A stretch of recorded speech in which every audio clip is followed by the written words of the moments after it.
کسی کا دل نہ دکھاؤ، اس لیے کہ معافی مانگنے کے بعد بھی دل میں دکھ رہتا ہے۔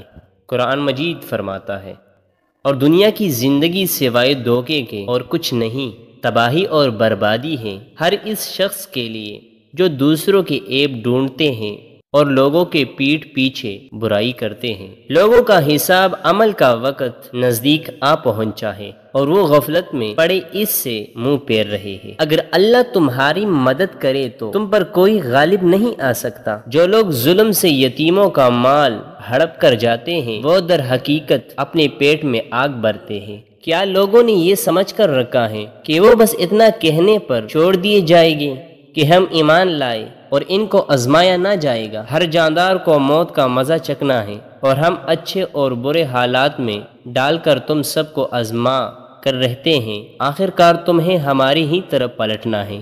سب سے بڑی زیادتی یہ ہے کہ آدمی ناحق مسلمان کے بے عزتی کرے۔ انصاف کی بات کرو، چاہے اس کی زد میں تمہارا رشتہ دار ہی کیوں نہ ہو، اور وعدہ پورا کیا کرو۔ یقیناً تم سے وعدے کے بارے میں ضرور پوچھا جائے گا۔ کیا تم لوگوں سے ڈرتے ہو؟ حالانکہ اللہ اس کا زیادہ حقدار ہے کہ اس سے ڈرا جائے۔ اے انسان، تجھے رب کریم کے بارے میں کس چیز نے دھوکے میں ڈال رکھا ہے؟ اللہ کے نزدیک بدترین انسان وہ گنگے بہرے لوگ ہیں جو عقل سے کام نہیں لیتے۔ اللہ کافی ہے دوست کے طور پر بھی اور اللہ کافی ہے مددگار کے طور پر بھی۔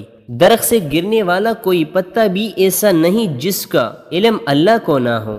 اللہ کسی قوم کی حالات اس وقت تک نہیں بدلتا جب تک وہ قوم خود اپنی حالات بدلنے کی کوشش نہ کرتی۔ سخت خسارے میں رہے وہ لوگ جنہوں نے اللہ سے ملاقات کا انکار کیا، یہاں تک کہ جب آ چکا موت کی گھڑی آ پہنچ گئی تو وہ کہہ گئے کہ ہاں افسوس ہماری کوتاہی پر جو اس معاملے میں ہم سے ہوئی۔ یہ دنیاوی زندگی کے عیش و عشرت و کھیل تماشے کے سوا کچھ نہیں، اور جو لوگ اللہ کی ناراضگی سے ڈرتے ہوئے زندگی گزارتے ہیں ان کے لیے آخرت کا گھر اس سے کہیں زیادہ بہتر ہے۔ تو کیا پھر بھی تم لوگ عقل سے کام نہیں لیتے؟ آپس میں ایک دوسرے کا مال ناجائز طریقوں سے مت کھاؤ، اور نہ ہی حاکموں کو رشوت دے کر کسی کا مال جانتے بوجھتے ناحق طریقوں سے حاصل کرنے کی کوشش کرو۔ اگر آپ صلی اللہ علیہ وآلہ وسلم ان سے پوچھے کہ زمین اور آسمانوں کو کس نے پیدا کیا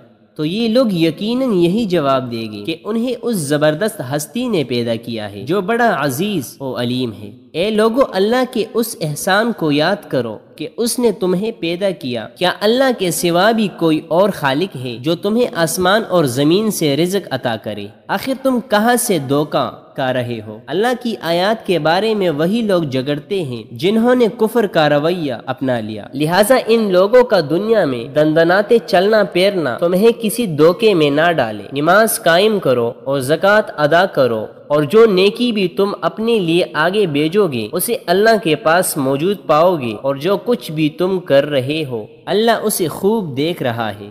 تمہیں جو بھی بلائی پہنچتی ہے وہ اللہ کی طرف سے پہنچتی ہے، اور تم پر جو مصیبت آتی ہے وہ تمہارے اپنے اعمال کی بدولت آتی ہے۔ قیامت کے دن جہنم والے کہیں گے کاش ہم سنتے اور عقل سے کام لیتے تو آج جہنم والوں میں شامل نہ ہوتے۔ انسان جس چیز کا مالک بنا پھرتا ہے اس کے اصل وارث ہم ہیں، اور قیامت کے دن ہر شخص ہمارے سامنے اکیلا ہی حاضر ہوگا۔ بے شک میں بہت زیادہ معاف کرنے والا ہوں ہر اس شخص کو جس نے سچی توبہ کی اور ایمان لایا اور نیک اعمال کرتا رہا اور پھر سیدھے راستے پر قائم رہا۔ لوگوں، ایک مثال بیان کی جاتی ہے، اسے غور سے سنو۔ جن کو تم اللہ کے سوا پکارتے ہو وہ سب مل کر ایک مکھی بھی پیدا نہیں کر سکتے، اور اگر مکھی ان سے کوئی چیز چھین کر لے جائے تو اسے چھڑا بھی نہیں سکتے۔ طلب اور مطلوب دونوں ہی کتنے کمزور ہیں۔ اے ایمان والو، جو رزق ہم نے تمہیں دیا ہے اس میں سے اللہ کی راہ میں خرچ کرو، قبل اس کے کہ وہ دن آئے جس میں نہ کوئی خرید و فروخت ہوگی، نہ کوئی دوست کام آئے گی، اور نہ ہی کوئی سفارش چلے گی۔ کوئی ہے خدا کو قرض دینے والا؟ پروردگار عالم نے فرمایا،